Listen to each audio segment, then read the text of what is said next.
Special মানুষের birthday. আজকে বাবার বার্থডে, তো ওখানে যাচ্ছি। ও যেহেতু ছুটি নেই সেই কারণে আমি আর ক্যামেরার পেছনে আছে শ্রেয়া, আমরা দুজনে যাচ্ছি চাচলে, যেহেতু ওর চাচলে কাজ করে, ওখানে থাকে। হ্যালো সবাইকে অ্যান্ড গুড মর্নিং। ব্লগটা কিসের হতে চলেছে সেটা তোমরা বুঝতেই পারলে ব্লগের প্রথমেই। হ্যাঁ, 26 মার্চ মানে বাবার বার্থডের ব্লগ এটা।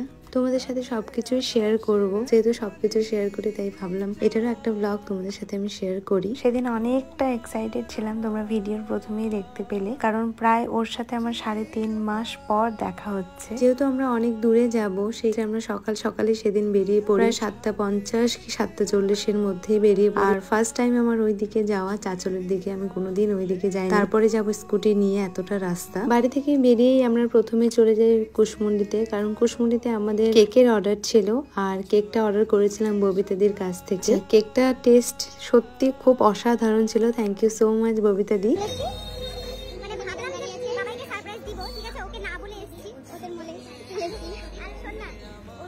এখনো পর্যন্ত আসেনি, লাস্ট পর্যন্ত ফোন করে বলতে হলো আমরা স্টোরের সামনে।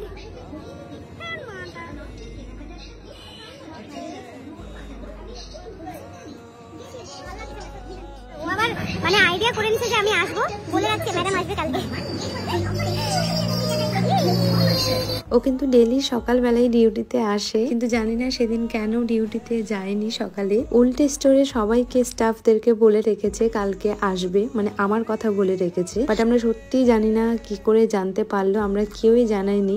ভেবেছিলাম গিয়ে ওকে সারপ্রাইজ দিব, বাট না, উল্টে ও আমাদেরকে সারপ্রাইজ করে দিয়েছিল। খুব ইচ্ছে ছিল যে ওর বার্থডে সেলিব্রেশন একটু বড় করে করব, কিন্তু ওর যেহেতু ছুটি নেই সেই কারণে ওখানে গিয়ে আমাদেরকে ছোট করে সেলিব্রেশন করতে হলো। আবারও বলতে চাই হ্যাপি বার্থডে ওয়ান্স এগেন বাবাই।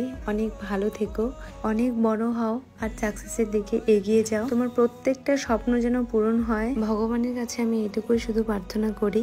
আর একটা কথা না বললেই না, ওখানকার যে স্টাফরা আছে সবাই খুবই ভালো, এত সুন্দর বিহেভিয়ার, আমি জাস্ট বলে বোঝাতে পারছি না। এত সুন্দরভাবে সবার কথাবার্তা, আপ্যায়ন, মানে নতুন অতিথি ফিল হচ্ছিল সত্যি কথা বলতে।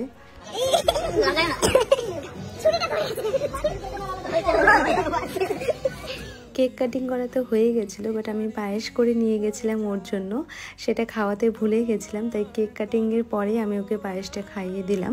যেহেতু স্টোরে কেক কাটিং করা হয়েছিল, তো সবার ডিউটি টাইম ছিল একটা, আর অনেকটাই তখনও ভিড় ছিল, সেই ক্ষেত্রে সবাই প্রেজেন্ট থাকতে পারেনি কেক কাটিং এর সময়, তাই ভাবলাম সবাইকে আমি গিয়ে কেক দিয়ে আসি। সবাই আশীর্বাদ করো যেন ও ভালো থাকে, সুস্থ থাকে, অনেক বড় মানুষের মতো মানুষ হতে পারে, এটুকুই শুধু চাই।